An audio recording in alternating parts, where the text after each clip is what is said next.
तो previous class में हम लोग मैटर के बारे में काफी सारा कुछ डिस्कस कर चुके थे, है ना। मैटर का बहुत सारा हम लोग यूजेस देखे थे और कुछ एक सारा चीज डिस्कस किए थे। जो मैटर नहीं है वो क्या है, ठीक है, समझ गए भाई। उसके बाद हम लोग देखे थे एटम क्या होता है और मॉलिक्यूल्स क्या होता है, ठीक है।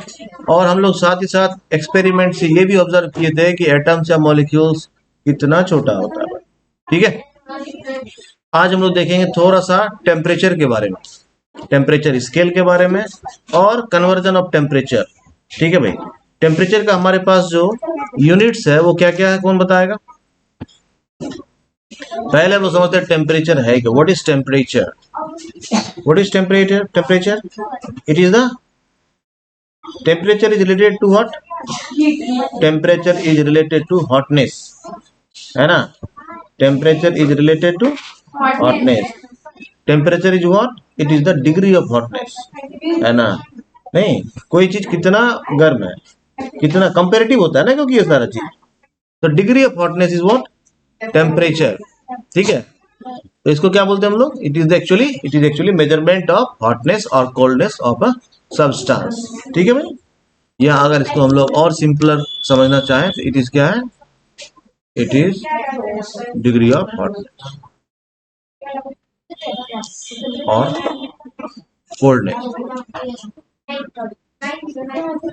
ठीक है भाई, समझ गए। ये क्या हो गया, टेम्परेचर। तो टेम्परेचर जो है उसके लिए हम लोग क्या करते हैं, कुछ एक हम लोग क्या करते हैं, स्टेप्स लेते हैं। जैसे अगर हमको किसी वार्म वाटर, देखो दो टर्म आता है, एक आता है वार्म, एक आता है हॉट। दोनों में क्या डिफरेंस है, कौन बताएगा। वार्म और हॉट में क्या डिफरेंस। हाँ, इसको अगर हम लोग समझने के लिए ऐसे समझे, ऐसा टेम्परेचर जिसमें आप अपना हाथ डाल सकते हैं और आपको कोई बहुत अंतर पड़ने वाला नहीं है, इसका मतलब है वो वार्म है, ठीक है, समझ गए। हॉट मतलब अगर उसमें हाथ डाले तो गए, है ना, इसको क्या बोलते हैं हम लोग, हॉट। समझ गए बात को, दोनों मतलब समझ में आ गया। एक टर्म और आता है, उसको हम लोग बोलते हैं लुक वार्म, मतलब थोड़ा गर्म, है ना, समझ रहे हो ना। तो वो इस दोनों के बीच का इंटेंसिटी है, ठीक है। लेकिन हम लोग इस सारा चीज को क्या करेंगे, एडजेक्ट में पढ़ेंगे, है ना। हम लोग ऐसा रेंज में नहीं पढ़ेंगे, वार्म है या हॉट है ऐसा नहीं पढ़ेंगे। हम लोग बात करेंगे कितना डिग्री सेंटीग्रेड, कितना डिग्री केल्विन, ऐसा बात करेंगे। तो वाटर जो है ना, उसका बॉइलिंग टेम्परेचर क्या है, बॉइलिंग टेम्परेचर क्या है भाई, इसको हम लोग 100 डिग्री सेंटीग्रेड लिखते हैं। ये नहीं लिखते हैं कि हॉट वाटर, है ना, या वार्म वाटर, ये नहीं लिखते हैं। Water boils at this accurate temperature, that is 100 degree centigrade. Clear हो गया, ये दिक्कत है भाई। तो हम लोग इसीलिए समझेंगे कि इसका जो मेजरमेंट है, इसका मेजरमेंट मतलब ये हॉटनेस और कोल्डनेस, इसका मतलब ये नहीं हम कह दिए कि वार्म है या हॉट है, that is actual measurement. Measure का मतलब एक्चुअल, जिसका जो मतलब यहाँ हो वही मतलब कहीं और भी हो। जैसे एग्जांपल देता हूँ, अगर मान लो ये वाटर है हमारे पास, ये हमारे पास मान लो बीकर ए है और फिर इधर भी वाटर है, ये बीकर बी है। समझना जरा सा, तुम क्या किए, ये मान लो वार्मर था और ये वार्म था, ठीक है भाई, दोनों में से कोल्ड कोई नहीं है। अब क्या है कि इसका टेम्परेचर थोड़ा ज्यादा है इससे।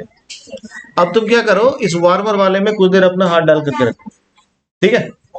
उसके बाद फिर यहाँ से हाथ निकाल करके इस वाले में डालो, क्या फील होगा, ठंडा फील होगा ना, नहीं होगा इसका। ये क्या ठंडा है क्या, तो तुम टेम्परेचर को मिस कर दिए ना, सही तरीके से नहीं ना ज्यूम कर पाए। इसीलिए हम लोग क्या करते हैं, ये तरीका को फॉलो नहीं करते हैं। हम लोग को एग्जैक्ट मेजरमेंट चाहिए, है ना, जिससे कि ये भूल ना हो। समझ गए बात को, किसी को समझने में दिक्कत होगी तो बताना। अभी जो हम लोग बात करें तो रिवीजन के बारे में बात करें, ठीक है भाई। तो हम लोग जो प्रैक्टिकल लाइफ में टेम्परेचर बेसिकली मेजर करते हैं, वो हमारे पास 3 यूनिट्स होता है जिससे हम लोग टेम्परेचर मेजर करते हैं। पहला है सेल्सियस, दूसरा है केल्विन और तीसरा है फ़ारेनहाइट। देखो भाई, ऐसा यूनिट जो होता है टेम्परेचर का, SI unit of temperature is kelvin. ठीक है भाई, ये क्या है? केल्विन है। लेकिन हम लोग क्या कर रहे हैं प्रैक्टिकल लाइफ में, ज्यादातर जो टेम्परेचर मेजर करते हैं वो या तो हम लोग सेल्सियस में कर रहे हैं या फिर फ़ारेनहाइट में कर रहे हैं। लेकिन ऐसा यूनिट क्या है हमारा? केल्विन है। हम लोग टेम्परेचर कभी भी केल्विन में मेजर नहीं कर रहे हैं प्रैक्टिकल लाइफ में। लेकिन जो बुक लिखा जाता है ना, वो ऐसा यूनिट को फॉलो करता है। कई सारे जगह हमको फ़ारेनहाइट में भी मिल जाता है, कई सारे जगह हमारा सेल्सियस में भी मिल जाता है। जैसे एक हेल्दी ह्यूमन बॉडी है, उसका टेम्परेचर क्या होता है? और फ़ारेनहाइट में अगर देखें तो 98.6 डिग्री फ़ारेनहाइट होता है ना, और सेल्सियस में 37 डिग्री सेंटीग्रेड बोलते हैं। अब इसमें और इसमें कुछ तो रिलेशन होगा, ठीक है। फिर इसमें क्या रिलेशन है, फिर केल्विन का क्या रिलेशन है इन दोनों के साथ, है ना। इस तीनों के बीच में हम लोग एक रिलेशन स्टेब्लिश करेंगे, ठीक है। और टेम्परेचर हमको अगर सेल्सियस में दिया रहे तो उसको हम केल्विन में कन्वर्ट कर सके, जैसे फ़ारेनहाइट में दिया रहे तो उसको हम लोग सेल्सियस में कन्वर्ट कर सके, जैसे ऐसा यूनिट केल्विन है। लेकिन अभी तुमसे जब पूछा कि water boils at, you have said 100 degree centigrade, जबकि यूनिट क्या है हमारा? केल्विन, ऐसा यूनिट है ना। तो कुछ एक जगह हम लोग क्या करते हैं सेल्सियस में बात कर लेते हैं, कुछ एक जगह हम लोग फ़ारेनहाइट में बात कर लेते हैं। लेकिन हमारा ऑब्जेक्टिव क्या है? चीजों को स्टैंडर्डाइज करना। इसीलिए हम लोग चाहते हैं धीरे धीरे क्या करें हम लोग, सारी चीजों को, सारे टेम्परेचर को किसमें बोले? केल्विन में बोले, या नहीं एटलीस्ट जहां लिखा रहे केल्विन में उसको समझ सके। ठीक है, ठीक है भाई। ये कुछ एक महान लोग हैं जिनके नाम पर ये टेम्परेचर स्केल है, ठीक है, ठीक है। एंडर सेल्सियस और लॉर्ड विलियम थॉमसन केल्विन, इनके नाम पे केल्विन था, और गैब्रियल डेनियल फ़ारेनहाइट जो है इनके नाम पे फ़ारेनहाइट था। और इन महान साइंटिस्ट का नाम अगर आप लिखना चाहते हैं तो लिख सकते हैं ना।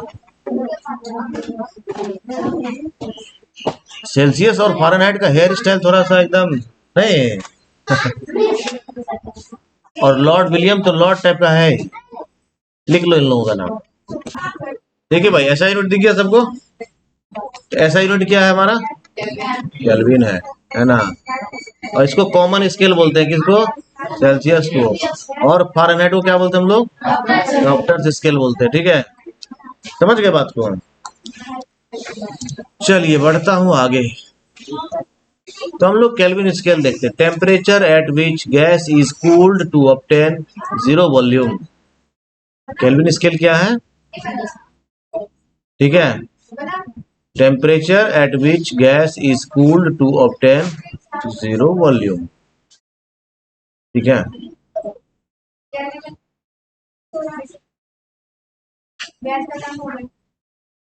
इसीलिए क्या होता है केल्विन में सारा टेम्परेचर क्या होता है? सारा टेम्परेचर क्या मानते हैं हम लोग? पॉजिटिव मानते हैं। क्या मानते हैं? पॉजिटिव मानते हैं। चलिए भाई, अब हम लोग देखेंगे कि केल्विन से सेल्सियस से बदलने के लिए क्या तरीका है।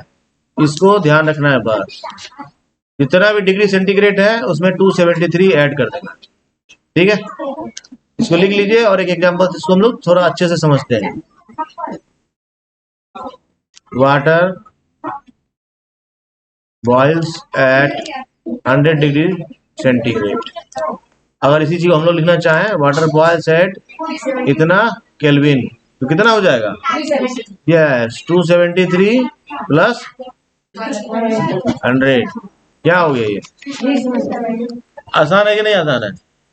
डिग्री सेंटीग्रेड है तो केल्विन में चेंज करना है, सिंपली 273 ऐड करना है ना। समझ गए बात को? चलिए भाई, अगर मान लो कहीं का टेम्परेचर है, मैं अंटार्कटिका घूमने गया हूँ कल, मान लो हाँ? मतलब तुम्हारे बनाने के फिर एक दिन वापस कैसे आ गए, है ना। मान लो, और वहां का मान लो टेम्परेचर हम जो देखे तो वो -50 डिग्री सेंटीग्रेड था, है ना। केल्विन में कितना हो जाएगा भाई? केल्विन में कितना हो जाएगा? कितना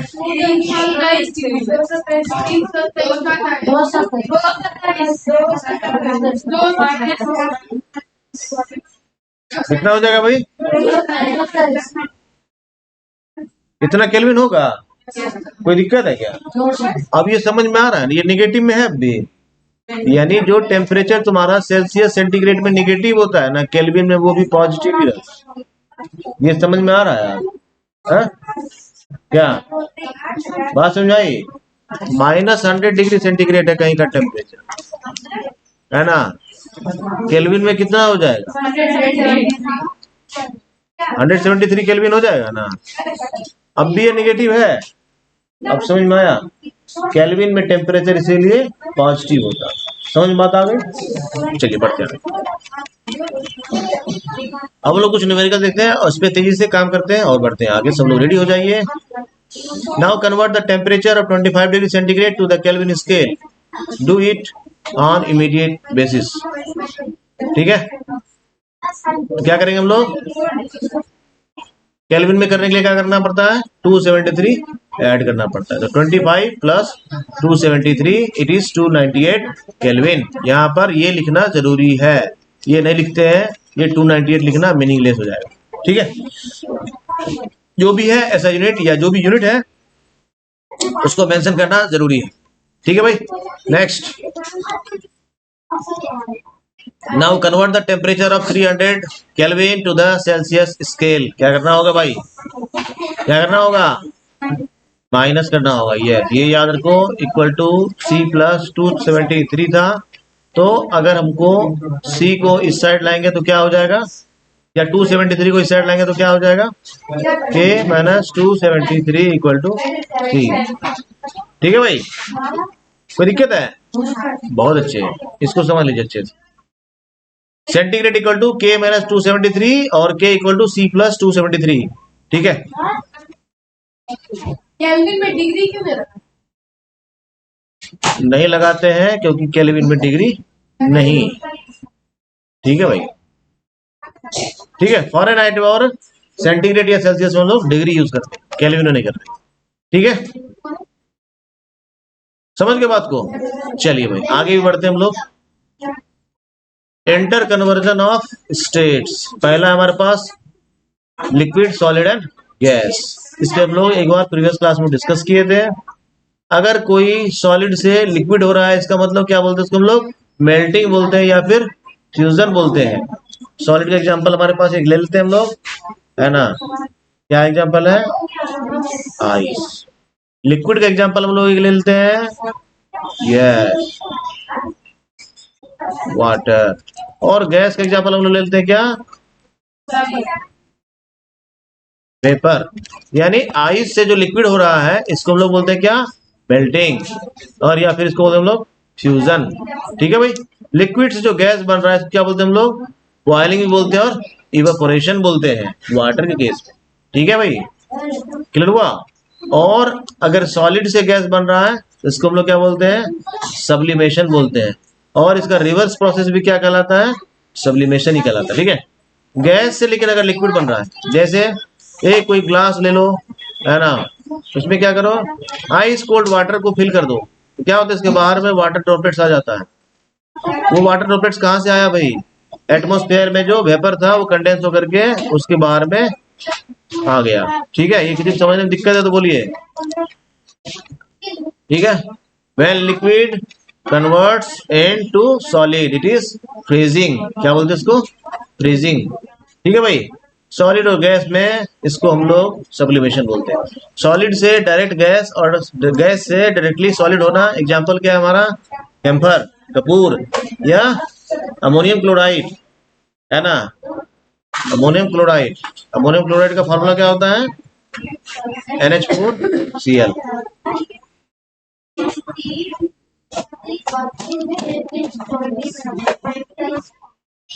ठीक है भाई, अमोनियम क्लोराइड क्या है? ये भी सब्लिमेशन में जाता है।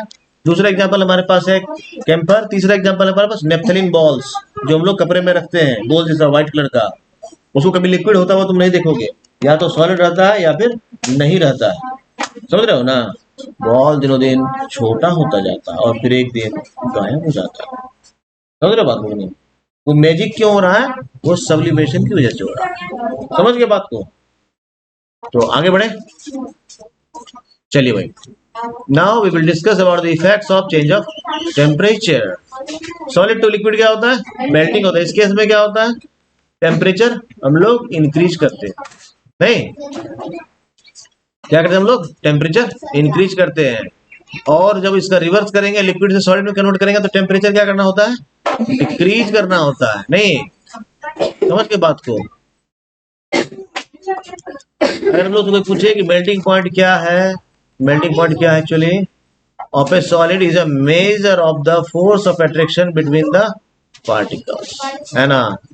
समझ बात आई? The temperature, melting point is what?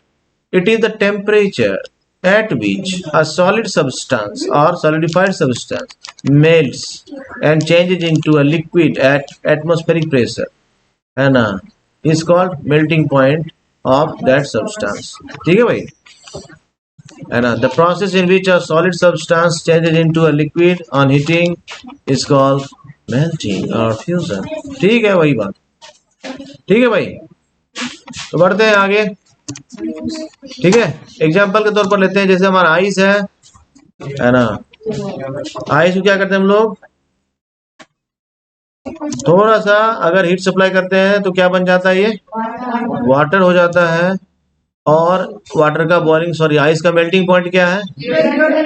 बहुत अच्छी बात। आइस के साथ क्या सुंदर बात है, आइस का मेल्टिंग पॉइंट भी 0 डिग्री सेंटीग्रेड है और वाटर का फ्रीजिंग टेम्परेचर भी 0 डिग्री सेंटीग्रेड है। ठीक है, ये याद रखना है। The melting point of ice is 0 degree centigrade and the, है ना, freezing point of ice is also 0 degree centigrade, है ना? लेकिन हमेशा याद रखना, water has, eight which temperature water has maximum density, eight which temperature water has maximum density, बताओ, है ना? तुम्हें लगता है टेम्परेचर जितना जितना डाउन जाएगा उतना उतना डेंसिटी बढ़ता जाएगा उसका? ऐसा है नहीं, लेकिन ठीक है, वाटर का डेंसिटी टेम्परेचर घटने के साथ बहुत नहीं घटता है। अगर घट जाता तो आइस का डेंसिटी कम नहीं होता, है ना? आइस का डेंसिटी कम होता है तभी तो that floats on the surface of water. तो वाटर का जो मैक्सिमम डेंसिटी होता है वो होता है एट -4 डिग्री सेंटीग्रेड। ठीक है, सही है ना? क्या -4 degree centigrade? It is 4 degree centigrade. हमेशा याद रखना, कोई कंफ्यूज नहीं करेगा इसमें।